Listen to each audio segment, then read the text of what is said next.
Networking व्यवसायका नाममा ठगी मौलाएपछि चर्को विरोध भइरहेका बेला सरकारले नै त्यस्तो व्यवसाय गर्न 7 कम्पनीलाई अनुमति दिएको छ। त्यति मात्र होइन, थप 6वटा कम्पनीलाई नेटवर्किङ व्यवसाय गर्न अनुमति दिने तयारी छ। सरकारले कानुनको अपव्याख्या गरी नेटवर्किङ व्यवसाय गर्नेलाई पोस्न थालेपछि संसदीय समितिले छानबिन थालेको छ। युनिटी, हर्बो, गोल्डबेस लगायत नेटवर्किङ व्यवसायका नाममा ठगी मौलाएपछि सर्वोच्च अदालतमा मुद्दा दायर भयो। मुद्दामाथि सुनवाई गर्दै सर्वोच्चले 2068 चैत 15 गते कुनै पनि प्रकारका नेटवर्किङ व्यवसायका लागि अनुमति नदिन सरकारलाई आदेश दियो। फैसला कम्पनीको विपक्षमा आए पनि ठगिएका उपभोक्ताले क्षतिपूर्ति पाएनन्। आदेशपछि नेटवर्किङ व्यवसायको धन्दामा लागेकाहरूले भने सरकारमाथि उनीहरूको पक्षमा कानुन बनाउन दबाब दिइरहे। सर्वोच्चको नजिर चलेर 2074मा वस्तुको प्रत्यक्ष बिक्री सम्बन्धी ऐन बनाइयो। संसदीय समितिमा निकै विवाद भए पनि सरकारको जोडबलमा कानुन बनाइएको थियो। त्यही कानुनमा टेकेर गत वर्ष नियमावली बनाइयो र अहिले नेटवर्किङ व्यापारका लागि उद्योग वाणिज्य तथा आपूर्ति मन्त्रालयले 7वटा कम्पनीलाई अनुमति दिएको छ। आइबोस global, nature hub, care marts, U turn international, new Vivek enterprises, healthy Nepal र ग्लोबल ओरियन्स नेपाललाई अनुमति दिएको हो। प्रत्यक्ष बिक्रीको अनुमतिलाई एक हिसाबबाट नेटवर्किङ बिजनेस भन्ने खालको बाहिर आम बुझाइ पनि रह्यो, किनभने हिजो नेटवर्किङ बिजनेसबाट धेरै उपभोक्ता ठगिएको अवस्था छ। त्यसलाई 2068 साल चैत 15 गतेको सामान्य सर्वोच्च अदालतको फैसलाबाट त्यसलाई अवैध घोषणा गरेपछि सरकारले 2074 सालमा प्रत्यक्ष बिक्री सम्बन्धी ऐन जारी गर्यो र त्यसको नियमावली आइसकेपछि विभागले तयारी गरेर प्रत्यक्ष बिक्री डाइरेक्ट सेलिङसँग सम्बन्धित व्यवसायीहरूलाई जम्मा 7वटा कम्पनीहरूलाई व्यापार गर्ने अनुमति दिएको हो। त्यति मात्र होइन, बिना आधार ग्लोबल, भिभो Nepal, smart multipurpose, care Nepal, अपी लाइफ र ब्यालेन्स लाइफ इन्टरनेसनललाई अनुमति दिने अन्तिम तयारी छ। संसदीय समितिमा उपस्थित भएर उद्योग मन्त्री लेखराज भट्टले नै नेटवर्किङ व्यवसायको बचाउ गरेका छन्। पनि प्रभावमा परेको छैन।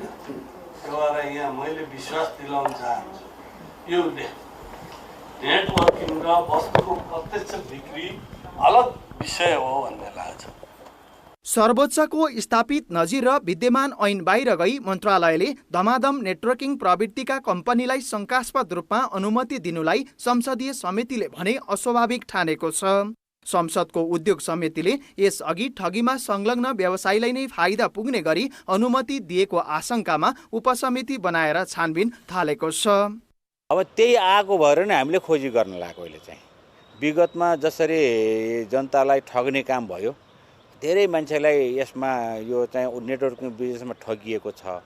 त्यसकारण त्यही शैलीमा मैले भने नि, एउटा शब्द प्रयोग गरेँ नि त, अनि रूप फेरिएर आएको हो कि है त्यही नेटवर्किङ बिजनेसलाई अलिकति फरक आएको हो कि भन्ने खालको सबैमा चिन्ता भएको एउटा कुरा। दोस्रो कुरो चाहिँ अब त्यो भित्र जसरी चाहिँ यहाँ निवेदन परेका छन्, यथार्थ के हो त खोजी त गर्नु पर्यो। हामी सकेसम्म यथार्थ कुरा खोज्दैछौँ। नेटवर्किङ व्यवसाय गर्न अनुमति दिएको सम्बन्धमा संसदीय समितिले कस्तो छानबिन गर्छ, यतिखेर धेरैको चासो छ।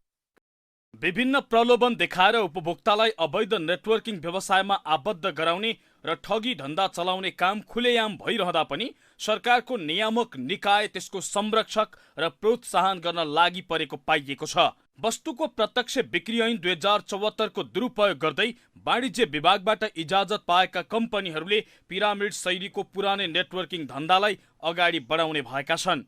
उनीहरूले सर्वसाधारण उपभोक्तासँग सदस्यता शुल्क असुल्ने, कुनै वस्तु किन्नै पर्ने बाध्यकारी नियम बनाउने, ठूलो सञ्जाल नेटवर्क बनाएर कमिसन लिनेदेखि घर गाडी किन्ने र विदेश घुमाउने सम्मका प्रलोभन देखाएर कानुन विपरीत काम गर्ने समूहलाई मन्त्रीबाटै संरक्षण भएको आरोप लागेको छ।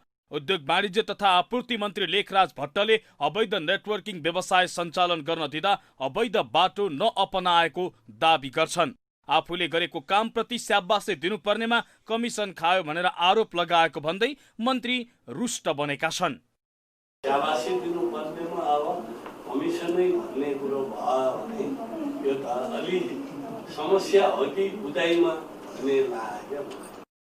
मन्त्री भट्ट मात्र होइन, उद्योग वाणिज्य आपूर्ति तथा उपभोक्ता संरक्षण विभागका उच्च पदस्थ कर्मचारी समेत अवैध नेटवर्किङ व्यवसायको पक्षमा देखिएका छन्। इजाजत पाएका अधिकांश कम्पनीहरू यसअघि लुकीछिपी नेटवर्किङ चलाइरहेको समूह रहेका छन्। वाणिज्य विभागबाट 7वटा कम्पनीले इजाजत पाइसकेका छन्। नेचर हर्बस इन्टरनेसनल प्रालीमा हर्बो र युनिटी ठगी काण्डमा मुछिएका व्यक्तिहरू रहेका छन्।